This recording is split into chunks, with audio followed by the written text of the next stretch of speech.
Salut les béliers! T'es bien bélier, hein? En solaire, en lunaire, en ascendant, hein, c'est pareil. T'es donc au bon endroit. Bref, les guidances reprennent enfin sur la chaîne. Oui! Et ce mois-ci, mes petits béliers, il va falloir faire avec ce qu'on vous donne. On évite les excès, hein? On est prudent. Je te laisse découvrir ça tout de suite. Et abonne-toi, hein?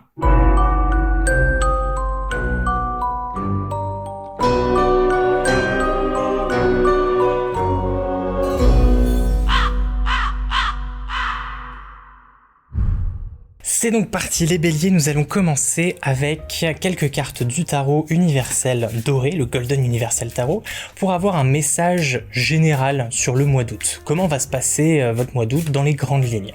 À ça on va rajouter une petite carte du Lenormand de Gulliver, vous allez voir, on va faire ça au fur et à mesure. Et d'ailleurs je viens de me rendre compte que je le tire pas à l'endroit, on le retourne, hop. Donc on va tirer deux cartes. C'est parti. Nous avons, c'est à l'envers, le roi d'épée et la force. Le roi d'épée, c'est celui qui va maîtriser son intellect, celui qui va se servir de son cerveau à bon escient pour pouvoir faire un petit peu ce qu'il a envie. Et avec la force, on va être sur justement cette capacité à se maîtriser. Donc on est sur deux cartes qui vont parler de maîtrise. Le roi d'épée, la maîtrise de son intellect, et la force, la maîtrise de manière générale. Donc on va être sur du contrôle ce mois-ci, on va réussir à se contrôler. Alors après, est-ce que ça va être plutôt négatif ou plutôt positif? On va voir ça avec le petit Lenormand de Gulliver. Et nous avons la croix. Donc avec la croix, on va être sur une polarité assez négative, étant donné que c'est la carte du petit Lenormand qui va vous parler de fatigue, de ne plus supporter de faire quelque chose, d'être amené peut-être à faire une croix sur quelque chose parce que c'est un fardeau beaucoup trop lourd en fait à porter. Donc étrangement, la croix, je la vois beaucoup plus proche du roi d'épée que de la force ici dans cette première partie de tirage, étant donné que j'ai l'impression qu'il y a trop de pensées, beaucoup trop de pensées de manière générale, peut-être que c'est trop le bazar dans ta tête ce mois-ci, peut-être que tu vas trop penser, trop réfléchir et que du coup ça te fatigue, que tu vois ça plus vraiment comme un fardeau. Mais la carte de la force, elle est là pour contrebalancer un peu le tout et te dire que tu as la force en toi de réussir à tenir. Peut-être qu'il y a beaucoup de choses à faire ce mois-ci, beaucoup de choses qui te préoccupent, mais la force est là pour te dire que tu as le potentiel nécessaire pour t'en sortir et éviter de crouler complètement sous la fatigue. On va donc voir ensuite les réussites de ce mois-ci, les objectifs, tout le côté positif du mois d'août, et ensuite on va voir le côté négatif, les freins, les obstacles, les blocages, juste après. Donc pour les côtés positifs, on tire avec l'Ethereal Vision Tarot, que je trouve très lumineux, notamment avec les dorures qui vont rappeler un petit peu le Golden Universal. Et même histoire, on va tirer deux cartes. Et on va venir compléter ça avec une carte du petit Lenormand juste après. Donc nous avons le 5 de Pentacle. Et nous avons la Reine de Coupe. Alors le 5 de Pentacle, dans son sens traditionnel, dans son sens endroit, ça va nous parler de miséricorde, ça va nous parler un peu de la dèche, de fait de plus d'avoir d'argent, de plus avoir de foyer, de perdre quelque chose, ça va vous parler d'un manque. Mais là, étant donné qu'on va être dans les réussites, peut-être que ce mois-ci, un manque va être comblé, qu'enfin vous allez réussir à combler un vide qui pesait peut-être les mois précédents. Il y aura peut-être quelque chose ou quelqu'un qui va venir guérir un petit peu cette plaie, cette blessure, ce besoin d'avoir quelque chose, ce besoin d'appartenance, ce besoin de faire partie d'un groupe, ce besoin de possession aussi. Peut-être qu'il va y avoir une rentrée d'argent, peut-être qu'il va y avoir des dettes qui vont être réglées. Et on a la Reine de Coupe. La Reine de Coupe, c'est la grande romantique. C'est aussi la figure de la mère. Étant donné qu'on va avoir la carte du manque juste à côté, peut-être qu'il va y avoir un manque d'amour maternel qui va être comblé ou en tout cas restauré ce mois-ci. Il y a des chances.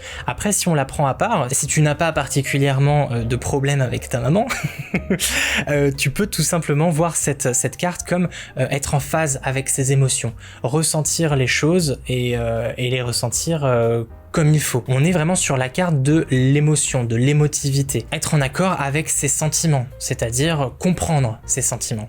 Donc comprendre pourquoi on est triste, pourquoi on est heureux, pourquoi on ressent ce que l'on ressent. On va tirer ensuite donc une carte du petit Lenormand pour venir compléter tout ça.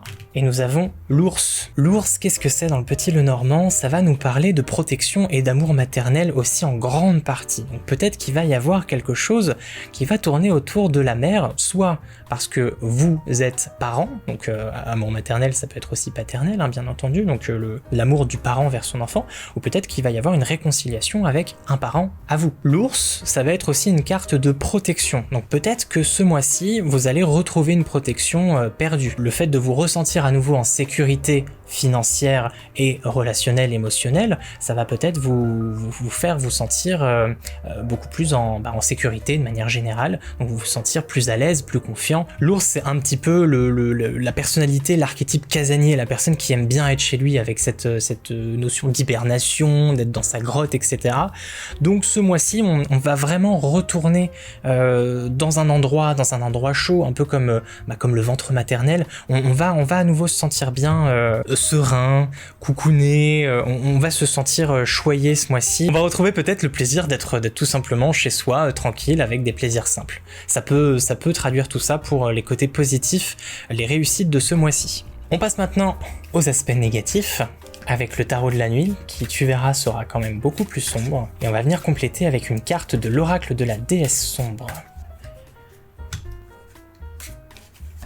Et hop.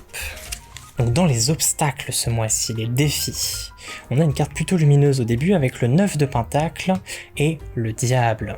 Donc ce qui est marrant, c'est que le 9 de Pentacle, ça va être la carte de la richesse. Et ça contrebalance un petit peu avec la carte de la pauvreté qu'on a pourtant dans les aspects positifs. Donc ici, on va être sur une pauvreté qui va être, guérie, qui va être inversée dans les aspects positifs. Et là, la richesse dans les aspects négatifs, nous avertit qu'il va falloir faire attention à ne pas trop dépenser, à ne pas être compulsif dans ses achats, à ne pas utiliser et en demander trop par rapport à ce qui va nous être donné. Donc faire attention, utiliser les choses avec parcimonie, que ce soit de l'argent, que ce soit des émotions. La richesse, hein, c'est pas forcément financière, ça peut être aussi émotionnel, hein, là c'est accentué là-dessus. On a justement ce côté raison avec le roi d'épée qui revient un peu ici. Il va falloir quand même réfléchir, même si ça vous fatigue, c'est-à-dire qu'il va y avoir beaucoup de préoccupations, peut-être sur un plan financier, encore une fois, mais voilà, faire quand même la part des choses, trancher avec l'épée du roi d'épée pour faire les bons choix par rapport à vos dépenses et investir de manière égale, équitable.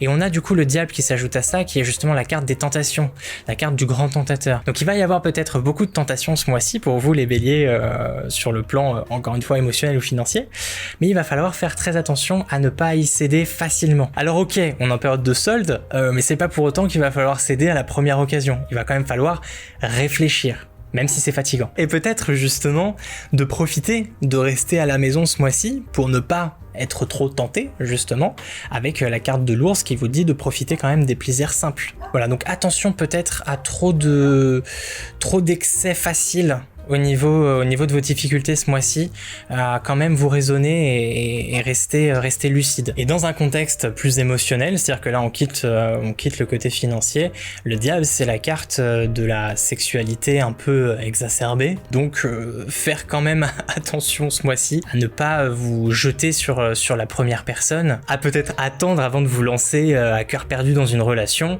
Là encore une fois, on revient sur le roi d'épée qui vous demande de réfléchir avant d'agir. C'est important là dans ce cas-là. Donc on va compléter avec l'oracle de la déesse sombre. Quelle carte on va avoir? La lune noire. Alors dans le guidebook, Iriadel, la créatrice, va nous faire un petit speech sur la partie pop culture qu'elle va associer à la carte, et notamment ici, elle nous dit quelque chose de hyper pertinent par rapport au reste du tirage. Elle nous parle donc de Naruto et de la déesse Kaguya, qui est une déesse de la lune noire justement, où elle va briser l'interdiction de consommer le fruit de l'arbre divin, qui lui permet donc de devenir puissante et dangereuse. Donc là, on est sur une énergie diable, on a un rappel de l'énergie diable qui va nous parler de céder à la tentation.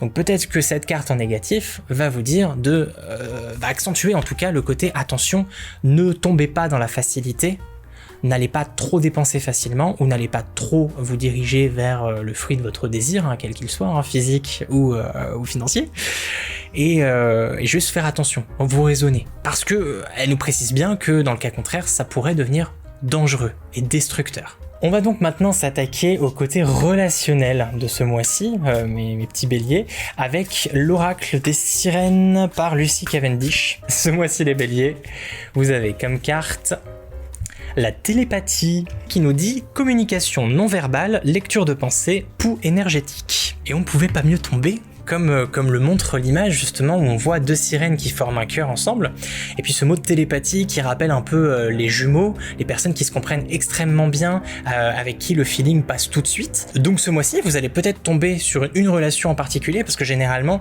ce genre de relation, ça va pas être avec tout le monde, ça va être quelque chose d'assez exclusif avec une seule personne. Donc que ce soit une relation amoureuse, amicale ou un membre de votre famille, il va probablement se passer ce phénomène un peu de fusion. Si ce genre de personnalité, ce genre de lien télépathique vous parle avec une personne en particulier, accordez-lui beaucoup plus d'importance, enfin à lui ou à elle bien sûr, étant donné qu'elle aura peut-être un impact direct sur vos aspects positifs, peut-être qu'elle vous aidera justement à ne pas céder à la tentation, c'est possible, mais en tout cas il va falloir compter sur cette personne avec qui le feeling passe très très bien ce mois-ci. Dernière carte, mes petits béliers, pour ce mois d'août, on va tirer à nouveau avec le Golden Universal Tarot. Pourquoi ? Parce qu'il est doré, et que le doré ça rappelle un peu les thunes, l'argent, les finances, le projet peut-être professionnel ou projet tout court, un projet de vie. Et qu'est-ce qui va se passer pour vous en août ? Nous avons le diable à nouveau. Alors c'est super marrant parce que on va tomber comme de par hasard sur un tirage qui me paraît super cohérent, avec à droite vraiment ce côté un peu plus négatif, attention, tentation, et puis à gauche vraiment quelque chose de positif qui va vous parler vraiment de relationnel là pour le coup. Donc le diable, pourquoi on le retire à nouveau pour la partie projet, professionnel, finance ? Je pense qu'il va y avoir une accentuation sur attention à vos dépenses, attention à quand même dépenser judicieusement, alors que ce soit de la dépense énergétique ou de la dépense financière, attention à ne pas trop vous éparpiller. Donc clairement, là j'y vois un avertissement ce mois-ci les béliers, on tombe 2 fois sur la carte du diable, je pense que c'est pas pour rien. On a peut-être envie de faire la fiesta avec El Diablo, ce mois-ci, mais on va se contrôler et on va essayer de rester raisonnable. On garde bien en tête le roi d'épée qui est juste là, qui maîtrise un petit peu avec la force à côté, qui domine le reste du tirage. On reste focalisé, on s'éparpille pas partout. C'est pas la fête du slip non plus, Ok. Voilà, mes béliers, pour votre petite guidance de ce mois-ci, j'espère que ça vous va. Et puis on se retrouve très très bientôt sur la chaîne. Des bisous.